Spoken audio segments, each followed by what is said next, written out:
still remember the smell of charcoal and barbecue sauce in the air that afternoon. The sun was warm on my skin. Laughter floated around the backyard. And for a moment I actually thought this family cookout might be different. My name is Elena, and for most of my life, I've been the quiet one in the family. The one who never made much noise. The one who left home at 20 to serve my country, in ways most people never understood. I stood near the picnic table, wearing a simple sundress, holding a glass of iced tea. My cousin Marcus was holding court like he always did. Loud, cocky, the self-appointed king of every family gathering. He had that same smug grin he'd worn since we were kids. Back then he teased me for being too serious. Now, as adults, nothing had changed. Elena's here playing the mysterious veteran again, Marcus announced to everyone within earshot, his voice dripping with mockery. A few relatives chuckled. What exactly did you do out there anyway? Type reports? Organize paperwork? He laughed loudly. Come on, cuz. Stop acting like you were some kind of hero. We all know the truth. My cheeks burned. I forced a small smile, the way I always did to keep the peace. But inside, something twisted. Because Marcus didn't know the truth. Almost no one in my family did. I had served in military intelligence. My call sign was Shadow 7. I spent years behind the scenes, gathering information that saved lives during some of the most dangerous operations in recent history. But I never bragged. I never told stories.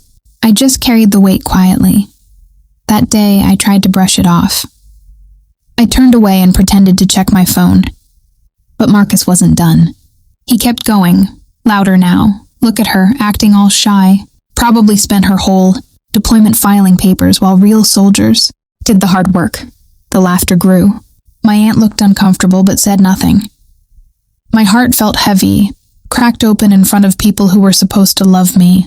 I felt small, exposed, betrayed by my own blood. But what I didn't know was that someone else was listening.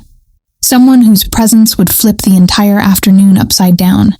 I walked to the edge of the yard, trying to breathe through the humiliation. Tears stung my eyes, but I refused to let them fall. Marcus had always been like this, tearing me down to feel bigger. Growing up, he mocked my dreams of serving. When I came back from deployment quieter than before, he called it weakness. He never asked what I carried. He never cared about the nightmares, the weight of secrets I couldn't share, or the friends I lost. That pain had followed me for years. Every family event became a reminder that the people closest to me saw me as a joke. I had given up trying to explain myself long ago. But this time felt different. This time, the mockery cut deeper. I was standing near the fence when an older man approached. He had a quiet strength about him. Salt and pepper hair, sharp eyes, and the kind of calm posture that only comes from years of real experience. I didn't know it then, but this was Captain David Reyes, retired Navy SEAL. He smiled gently. I couldn't help overhearing some of that. Your cousin's got quite the mouth. I gave a weak laugh. Family tradition, I guess. He studied me for a moment, then asked softly, "What was your call sign?" I froze. Almost no one outside my unit knew it. I hesitated, then whispered, "Shadow 7. The change in his expression was immediate. His eyes widened with recognition. Shadow 7? From Operation Black Veil? My breath caught. That name was classified. Very few people knew the details. Yes, I said quietly. Captain Reyes let out a low whistle. Ma'am, I was on the ground that night. Your intelligence saved my team. You flagged the ambush before we walked into it. We lost 0 men because of the information you got to us. I never forgot that call sign. For the first time in years, I felt seen. Really seen. Tears welled up again, but this time they were different. Meanwhile, Marcus had noticed us talking. He strolled over with that same arrogant swagger, drink in hand. Hey, who's this? Another one of Elena's made-up war stories? He laughed. Captain Reyes turned slowly. His voice stayed calm, but carried the kind of authority that made people listen. Son, I don't know who you are, but you're embarrassing yourself. This woman right here, she operated at a level most people couldn't handle. Her work protected men like me, men who went through doors while she worked in the shadows. You're not just mocking her. You're mocking every life she helped save. The backyard went silent. Marcus's face shifted from cocky to confused, then to angry. You're joking, right, Elena? But Captain Reyes wasn't finished. He began sharing just enough, carefully chosen details that didn't break, classification and about how critical my role had been, how Shadow 7 had become known in certain circles as the one who saw what others missed. I stood there heart-pounding, watching my cousin's world crumble in real time. Marcus tried to recover. He stammered, made weak jokes, but no one was laughing anymore. One by one, family members turned toward me with new eyes full of surprise, respect, and even regret. My aunt walked over and touched my arm gently.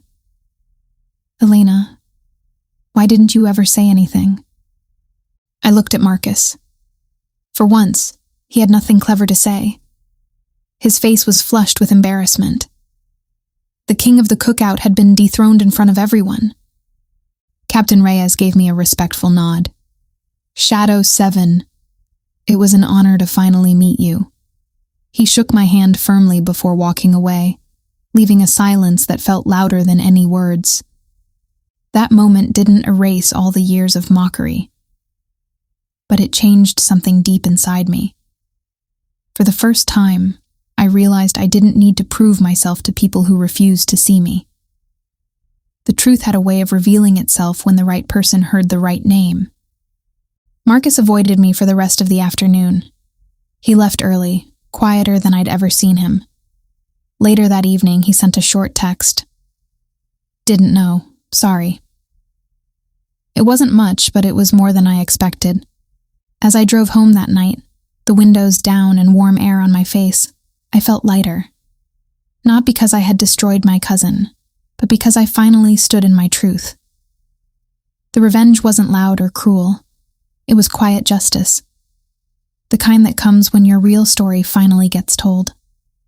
If there's one thing I've learned from all of this, it's that you never really know what someone carries in silence. The people we mock the most are sometimes the ones who sacrifice the most. Be careful before you tear someone down. You might be tearing down a hero who chose peace over recognition. I'm still the quiet one in the family. But now I carry my head a little higher, because I know who I am, even when others don't. And that for me is enough.